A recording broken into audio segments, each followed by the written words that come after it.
Alright, Mill Pond here. I'm going to go ahead and show you how to install the C2 crank, the Excalibur C2 crank on the Matrix Bulldog. You can do it on the Equinox, 380, 405. You can check online as far as seeing all the different ones that it applies to, but mainly if you just look at the butt of the weapon there and you see a small hole in the back of it like that, that's where the pin for the C2 crank will install at. Okay, so I've got the C2 crank here. Let's down for a sec. Got the C2 crank here at the rear of it. We've got a pin, got a screw in. If you look inside the C2 crank right here, when I turn this screw in, that pin comes out. That pin's what's going to mount in the hole in the butt of the weapon. That allows it to stay in place. Go ahead and back that out. Now it's smooth. It'll slide over the stock of the weapon.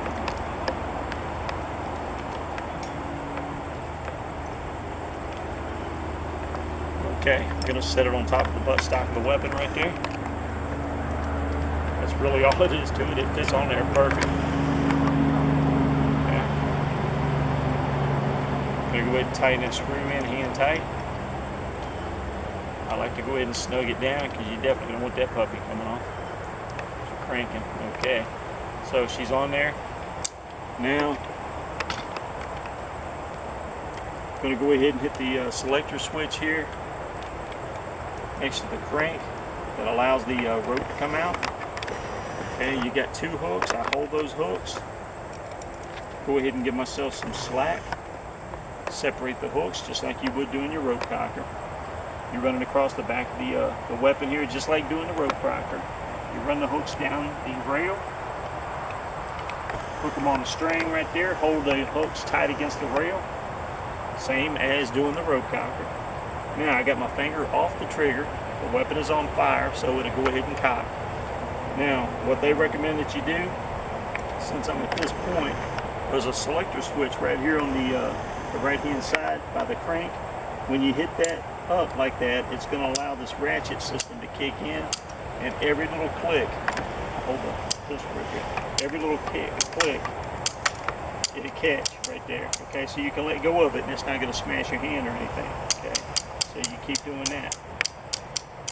Okay, well that's loud and kind of annoying to me, right? So what I do, if you're safe, you can get away with this now. I go ahead and I hit the selector switch right there. I'm going to back this string off. Okay, so I'm at this point. I hit the selector switch so the crank is not involved, the ratchet system at all. I hold the pistol grip, finger off the trigger, weapon's on fire, start cranking away.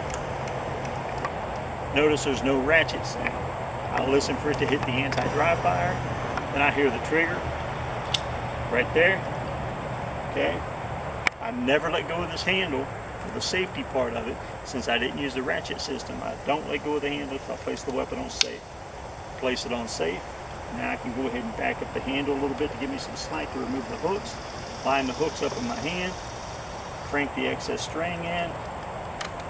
I put one hook over each side like that for balance, and this will move freely so I can move it out of the way if I need to shoot. Okay, so if I'm down here, it's all safe, but if I'm down here and I'm wanting to shoot, okay, I can move this handle any kind of way I want to. If I want to place my thumb under my armpit there and get a good supported position like that, you know, I can. Now you say, well, hey, wait a minute, you got to take this off before you can shoot. Well, they recommend you do that by just counterclockwise on the screw, and it'll lift right off the butt of the weapon and you can shoot. What I like to do is shoot with it on. The way you shoot with it on, you can actually, now I have done it, you know, like all day, with the pin's right over top of my shoulder. It's not hitting my shoulder. And I still got plenty of support against my shoulder like that, okay? But after you shoot for a while, I mean, like I shot all day like that yesterday with it. But if you go ahead and just do something simple, a pair of gloves like this, throw a pair of gloves, just a leather pair of gloves over your shoulder, you can put that pin right against your shoulder and you won't even feel it. You can't feel anything. You can't even tell it's there. And you got a good supported position like that. It doesn't affect your accuracy or anything. It's not uncomfortable.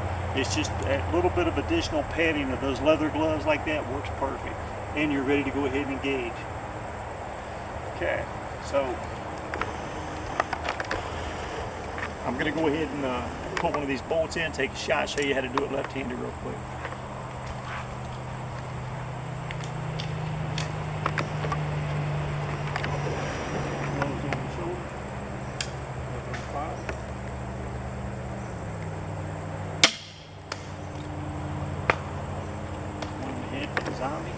Okay, now, people say, well, can you do it left-handed?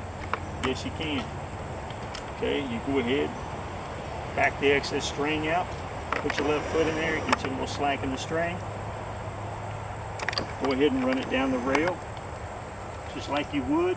Put your hooks on the string. The hooks are against the rail right there. Now at this point, you want to do it left-handed. Right? Say your right shoulder's tired or whatever, okay, or you're injured or something.